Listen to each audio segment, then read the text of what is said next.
محمد نے بیان کیا، کہا ہم کو خبر دی عبدہ نے، انہیں ہشام بن عروہ نے، ان سے ان کے والد نے بیان کیا کہ میں نے عبداللہ بن جعفر سے سنا، انہوں نے بیان کیا کہ میں نے حضرت علی رضی اللہ عنہ سے سنا، انہوں نے بیان کیا کہ میں نے رسول اللہ صلی اللہ علیہ وسلم سے سنا۔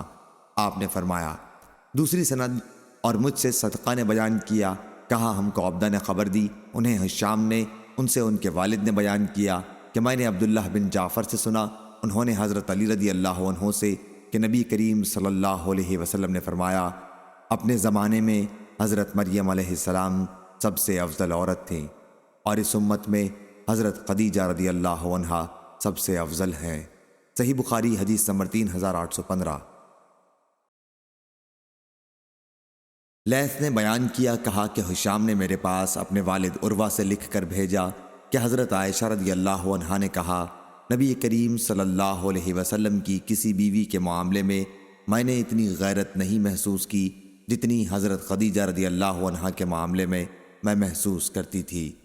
وہ میرے نکاح سے پہلے ہی وفات پا چکی تھیں، لیکن حضرت صلی اللہ علیہ وسلم کی زبان سے میں ان کا ذکر سنتی رہتی تھی،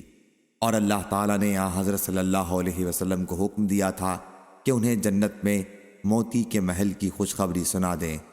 حضرت صلی اللہ علیہ وسلم اگر کبھی بکری ذبح کرتے تو ان سے میل محبت رکھنے والی خواتین کو اس میں سے اتنا ہدیہ بھیجتے جو ان کے لیے کافی ہو جاتا۔ صحیح بخاری حدیث نمبر 3816۔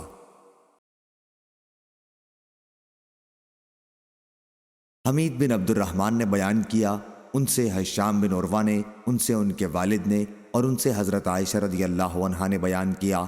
کہ حضرت خدیجہ رضی اللہ عنہا کے معاملے میں جتنی غیرت میں محسوس کرتی تھی اتنی کسی عورت کے معاملے میں نہیں کی،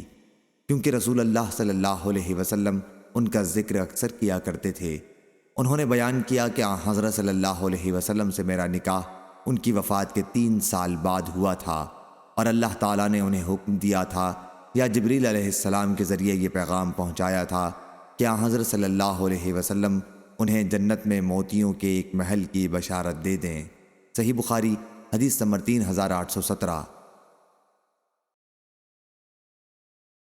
عمر بن محمد بن حسن نے بیان کیا، کہا ہم سے ہمارے والد نے بیان کیا، کہا ہم سے حفص نے بیان کیا، ان سے ہشام نے، ان سے ان کے والد نے، اور ان سے حضرت عائشہ رضی اللہ عنہا نے بیان کیا کہ رسول کریم صلی اللہ علیہ وسلم کی تمام بیویوں میں جتنی غیرت مجھے حضرت خدیجہ رضی اللہ عنہا سے آتی تھی اتنی کسی اور سے نہیں آتی تھی، حالانکہ انہیں میں نے دیکھا بھی نہیں تھا، لیکن حضرت صلی اللہ علیہ وسلم ان کا ذکر بکثرت فرمایا کرتے تھے، اور اگر کبھی کوئی بکری ذبح کرتے تو اس کے ٹکڑے کر کے حضرت خدیجہ رضی اللہ عنہا کی ملنے والیوں کو بھیجتے تھے۔ میں نے اکثر حضور صلی اللہ علیہ وسلم سے کہا،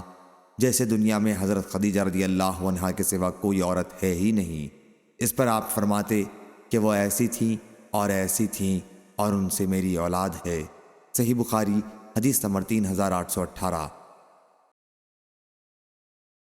یحییٰ نے بیان کیا، ان سے اسماعیل نے بیان کیا کہ میں نے حضرت عبداللہ بن ابی اوفی رضی اللہ عنہ سے پوچھا، رسول اللہ صلی اللہ علیہ وسلم نے حضرت خدیجہ رضی اللہ عنہا کو بشارت دی تھی؟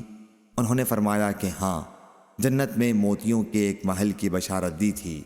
جہاں نہ کوئی شور و غل ہوگا اور نہ تھکن ہوگی۔ صحیح بخاری حدیث نمبر 3819۔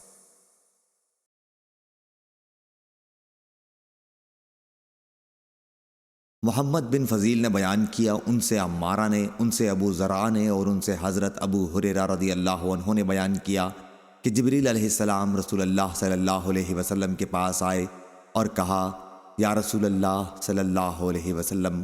خدیجہ رضی اللہ عنہا آپ کے پاس ایک برتن لیے آ رہی ہیں جس میں سالن یا فرمایا کھانا یا فرمایا پینے کی چیز ہے۔ جب وہ آپ کے پاس آئیں تو ان کے رب کی جانب سے انہیں سلام پہنچانا اور میری طرف سے بھی، اور انہیں جنت میں موتیوں کے ایک محل کی بشارت دے دیجیے گا جہاں نہ شور و ہنگامہ ہوگا اور نہ تکلیف و تھکن ہوگی۔ صحیح بخاری حدیث نمبر 3۔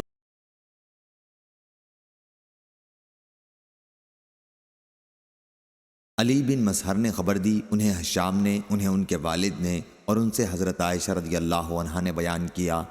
کہ حضرت خدیجہ رضی اللہ عنہا کی بہن حالہ بنت خویلد رضی اللہ عنہا نے ایک مرتبہ حضرت صلی اللہ علیہ وسلم سے اندر آنے کی اجازت چاہی تو آپ کو حضرت خدیجہ رضی اللہ عنہا کی اجازت لینے کی یاد آ گئی۔